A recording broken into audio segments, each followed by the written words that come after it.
So in one of my latest newsletters, I talked about the idea that if you're a hammer, everything looks like a nail, and that's not the exact quote, but everyone's heard that saying that basically if you're trained to be a hammer, if you're trained to be one thing, everything you see, you're going to interpret it from that point of view, and you're going to have your own solution, even though that's maybe not the right solution. And so in the world of body work, of physical therapy, we tend to look at things like people like surgeons and say, it's, all surgeons want to do is cut people open, and if you're a hammer, everything you see is a nail, and if you're a surgeon, everyone's just someone to be cut open, and we get on our high horses about that, and a certain amount of that is legitimate. There's some awful cases of surgeons, they are just looking to do that, even if it's not the right thing to do, and that's tragic. But in this video, I really want to highlight how that happens in our field of body work, whether you're a chiro, physio, osteo, alternative, whatever you are, how this happens in our field. And like I said, it's something I touched on in my newsletter, and it's something I've seen a lot recently is people, they get the best of care. They get the best mobility programs, they get the best manual therapy, they get the best strength and conditioning, but they don't get better. And it's not because the person that gave them the treatment, that gave them the solution, wasn't good or didn't give them the right thing within their scope. It's just that it wasn't the right thing, and what the person needed was outside of their scope of practice, and they didn't have the means to recognize that.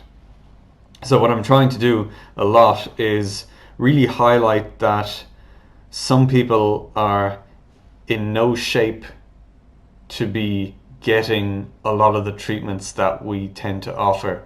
A lot of the treatments we offer are quite stressful, and that's part of the benefit. You offer a stress to the body, and it grows and adapts from that stress.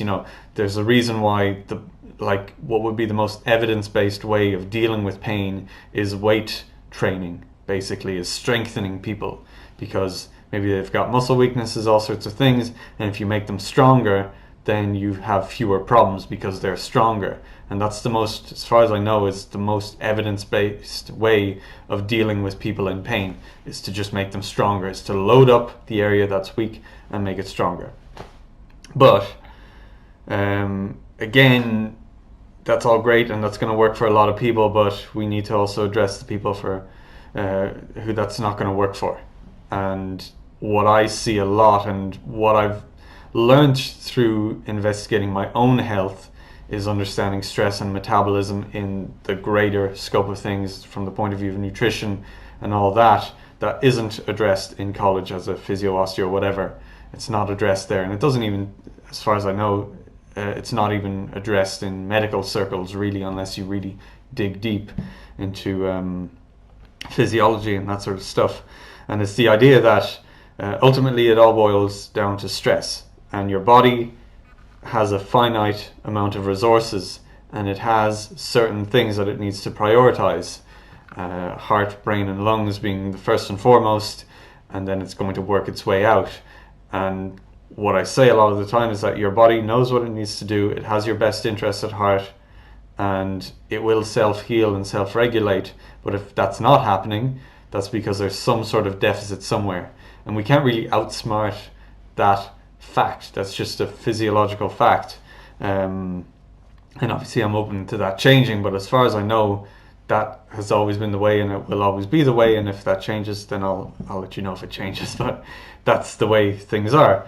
And we need to treat with that in mind, and that's why in this series I've been talking about uncommon signs of stress. Because when people come in, you're saying, how did the injury happen? And you're thinking purely in mechanical terms, or if you're one of the better therapists who understands the biopsychosocial side of things, you're thinking maybe you've been run down and stressed at work. And we need to look for these other signs, like, do you tend to have cold hands, cold feet, a cold nose, poor circulation?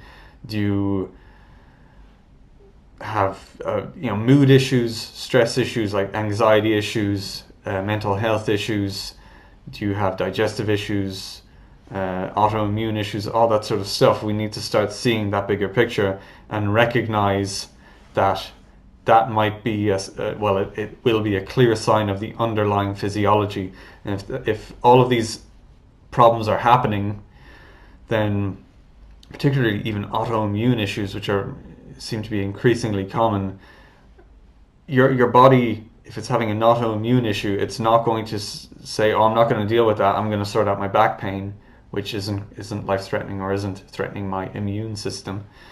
So we need to consider that. Like if the body's attacking its own immune system, then it's a hard chance of it, really going after that mobility properly by simply doing mobility exercises, because it needs energy for that.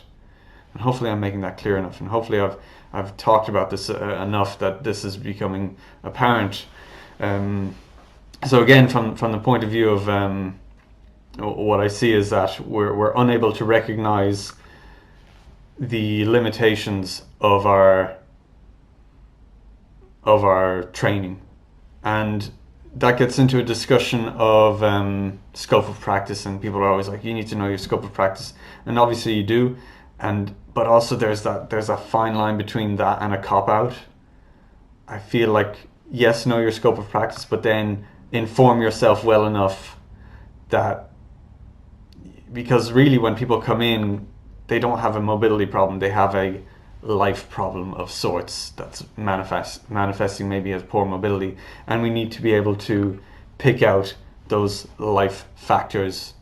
We really need to be able to understand that. I think that should just be the new standard, and then we can properly refer people out, because we're knowing our scope of practice, but you're always going to find mobility issues with someone. You're always going to find everyone has 20 million different problems, but those problems aren't necessarily a problem. They're dysfunctions that won't be perfect, and you'll see, oh well, that ankle isn't quite as good, therefore we're going to hammer the crap out of this ankle and make this ankle match this other ankle, but maybe that's not the issue. But because there is an issue in your scope, you're thinking, well, I've got reason to do what I do. But really, if you could see the bigger picture and you could notice that this isn't having a proportionate benefit on their initial complaint, then you're not going to be able to refer them out to the right person. And we need to know, really maybe broaden our ability to refer out, rather than, oh, I'll refer you to a strength person or a doctor or whatever, or a Pilates instructor. You need to know in more detail, oh, it's clearly your physiology and your nutrition, well, therefore I'm going to send you to a good nutritionist who understands these things. And that gets into having a network of people that perhaps you work with and you come to trust, and you understand how they work, and they're on the same page, and all that sort of stuff. So yeah, I've sort of rambled off in a lot of different tangents, but the initial point I was making is that we need to see that we are also guilty of treating everything like a nail. Yes, you're a hammer, or maybe you're a toolbox. So yeah, here, we'll wrap it up nice and neat. So you think of a surgeon as a hammer, and everything he sees is a nail, and you're an evolved, cool body worker, and so you're a toolbox with lots of things. Therefore, everything you see is all sorts of odd DIY jobs around the house, but maybe you need the skills of a psychotherapist or whatever it is that doesn't fit into that toolbox, and that will deal with a completely different issue. And hopefully you are able to recognize that in the people you're treating, and hopefully sooner rather than later, because a lot of the time I see people and they're doing treatment for months, years, and it's not working, and it's the person's like, well, I don't know, I give up, and then the patient looks for another solution. So yeah, some more food for thought if you've listened this far. Let me know what you think. Let me know if that made sense, because maybe I could have done better. So let me know. Have a good day.